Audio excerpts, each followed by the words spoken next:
Andy, let's look at this week's internet weather. Let's start off with the top 10 most probed ports. As you can see, there are usual suspects like 23, 1433, 445, AT TCP. These are all there from last time also on the show. Mm-hmm. But today I want to point out on certain things with the red arrow to go through them, like AT TCP, 443, and 555 TCP. I'm also want to show you the correlation between AT and 443 from our common backbone perspective. Okay, cool. Okay. I'm interested. Okay, the first one is AT TCP. We all know it's HTTP port. Mm-hmm. It's always high volume port. Mm-hmm. Maybe there are lots of exploits, maybe lots of botnets and malware use this port. Yep. Here what we are seeing is the last 365 days worth of volume. As you can see, I mean, there were big spikes in sometime last year's quarter, something like that. But as you can see in the last 1 or 2 months, the activity is pretty much at the same levels. It's gone down. It's leveled out somewhat. Yeah. Yeah. And let's see how the number of scan sources on this port in the last 365 days. Again, there were big spikes at certain points of time. But I think in the last 1 or 2 weeks, there's very little bit of creeping in the number of scan sources. But even though it's little, but in this case of high volume port, even a little spike could be results in maybe thousands plus sources scanning on that. True. Yeah. As such, not much activity. I mean, activity is as usual, I say, compared to the past few weeks. This is the geo-IP map of some of the scan sources we are seeing at some point of time. I picked up one of the reports, mm-hmm. And I grabbed the scan sources from that and tried to geo-map it. And as you can see, at that point, we had about 14,000 scanners all over the place. From the map, you can pretty much quickly say it's highly concentrated in North America, also some parts of South America, and Asia Pac. Widely distributed. Yeah, it's all over the map. Yeah, it's not in one continent. Yeah, and some are in ocean region also. That could be, I think, geo-IP location, latitude and longitude probably having it, but it's not really. It's in the ocean. Right. Okay, let's move on to the next port on our list, 443. Again, it's another HTTPS port, but it's port. For with secure HTTP, right? TLS, yeah. If you see the correlation, I think around the same times we've seen the spikes with the port 80 also. I will show you a little bit in a while. But coming back here, the number of scanners or sources on this is relatively smaller compared to port 80. I think that's typically the trend as far as I'm looking at these graphs. Typically, port 80 is a high volume port mm-hmm. compared to 443. Mm-hmm. It's always relative, right? Yeah. I mean, if you're comparing 80 and 23, you may always see high volume on these ports compared to some other ports like 179 TCP, which is BGP. Right. You may see spikes, but compared with these high number ports, the volume might be much lower. Yeah. Again, but only thing is, I think it has a huge spike sometime, I think late December, late January. But looking at the last 3-4 days, there's a little bit spike and number of scanners happening right over this point of time. I think it's about last 3-4 days. Yeah. It's trying to come up. Yeah. Okay. And the number of actually scanners or sources are very small, about 1,200. Almost 1/10 of the scan sources we are seeing with port 80. For 80, yeah. Yeah. But as I said here, there might be correlation with the port 80 and 443. I just want to see whether we have similarities from our backbone view. Okay. I try to mash up these together and see if there's any correlation. It's like a stacked graph. Yeah, yeah. The blue one is the 80 and on top of is 443. Basically, if you see around the same time, the spikes happen at the same time. Mm-hmm. Yeah, there's definitely correlation between the two. Yeah. Yep. I think, as we know, I think these two ports go hand in hand together. I think based on the internet activity, we'll see the different spikes at the same time. Mm-hmm. And with that, next I will move on to the next port, 555 TCP, debug. Android debug. Actually, I missed debug bridge port. I missed bridge. Yeah. Sorry about that. That's okay. But as you see, I think there's not much volume increase in this case, but except for a big spike a couple of days ago.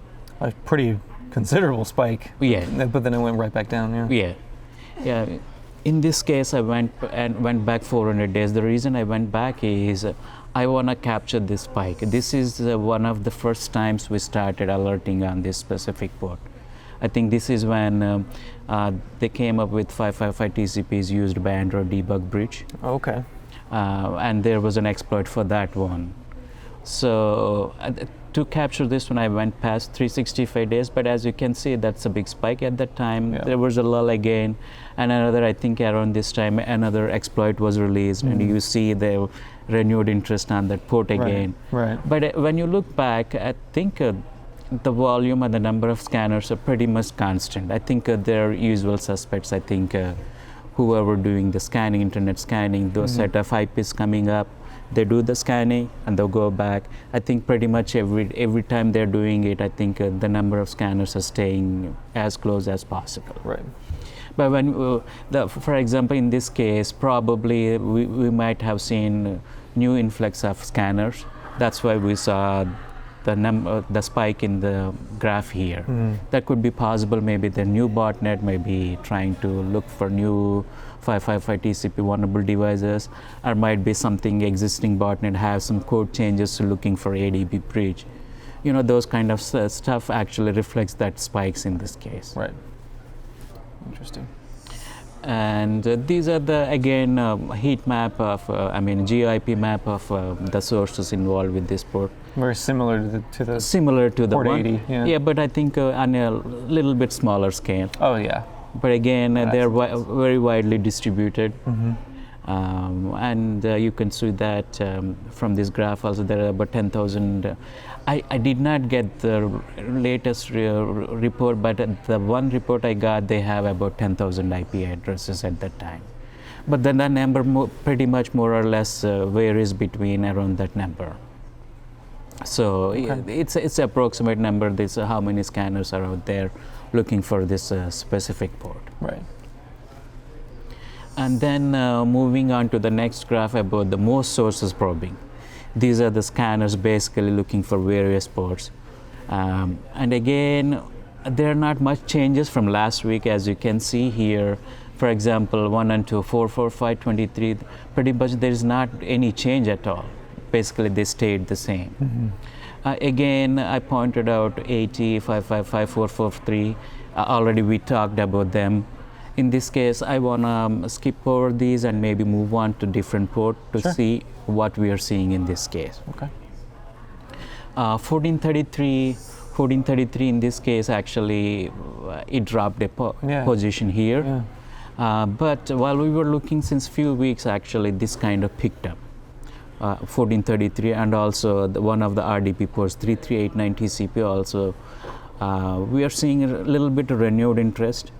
As you can see in this case, this was on February 17th last month when I did that internet weather. This is how it looked at. I think at that point there was a lull for a week or 10 days, and then slowly creeping up. Yeah, you see the right at the tail end. Yes. You've got that. Yeah, you get that. But spike. still, if you look back the past 365 days, it's almost double the traffic you have seen in the past. Huge jump. Yeah. I mean, it went from an average of maybe 2, probably, all the way up to about almost 14. 14,000 something like that. Yep, almost 10 times increase. On an average. On an average, yeah. Yeah. And this is the snapshot as of today. As you can see, we caught up around this point last time, and that level seems to be continuing. I think it's been up there and again dropping up, again coming up. Seems to be still some interest by the botnets looking at this, because there were some botnets recently which are targeting 1433, which is MS-SQL, which is this port, also RDP 3389. most likely there might be one or two botnets that are looking for these vulnerable ports basically for their propagation. Right. But still, we are trying to figure it out what it actually probably will have some updates as we learn more about this increased activity. Yeah, we'll see how long this volume keeps up. Yep. And again, the GIP map of the sources, about 14,000, 15,000. More sources, yeah? Yeah, more sources. Actually, this graph actually more diversified than compared to other GIP maps. Yeah. I think it's more filled compared to other graphs. Yeah. And this is another port, 23 TCP. This is also from last time. It was kind of creeping up at this time.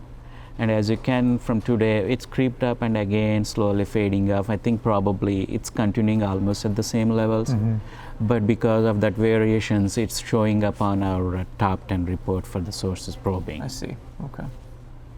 But anyway, so 23 is the most prominent port used by almost all of the botnets. Either it's IoT botnet or Linux botnet, they always target 23 TCP, followed by 22 and others. Mm-hmm. Mm-hmm. But it's surprising to see how many devices out there still open with Telnet port. Yeah, they're still open on Telnet. Yep. And finally, this is another port, 81 TCP, which is typically most often times used as alternate HTTP port or maybe HTTP port. Mm-hmm. But this is more infamous for used by Satori Desan, which is another IoT-based botnet. I think it derived from Mirai. I think it borrowed some codes from Mirai. I think everyone's borrowed code from Mirai at this point. Yeah, I think if one of the botnets is successful, there are so many copycats, they want to incorporate that code because it's proven. Yeah, it's tried and true code. Yeah, it's proven. It's tested. I think in the case of Satori, Satori-Dashan is basically the module they try to incorporate. For example, they're targeting Desan servers and also GPON servers. I think every time they added new module, they added the new name to it. Basically, just like TrickBot is evolving with new techniques, they were evolving with new victim. Yeah. We're still at the increased levels of scanning is going on this port. I think that's the end of my slide. Basically, I think still, if it is 89 TCP is open, it's the key takeaway is try to restrict access to that. Maybe some sort of layer in defense will actually minimize the risk. Yeah, it's generally good practice to understand what ports you have exposed on the internet, and you should also know which should be exposed on the internet and which ports shouldn't be. So that's one of them that shouldn't be. Yeah, in this case, this is one of the ports too.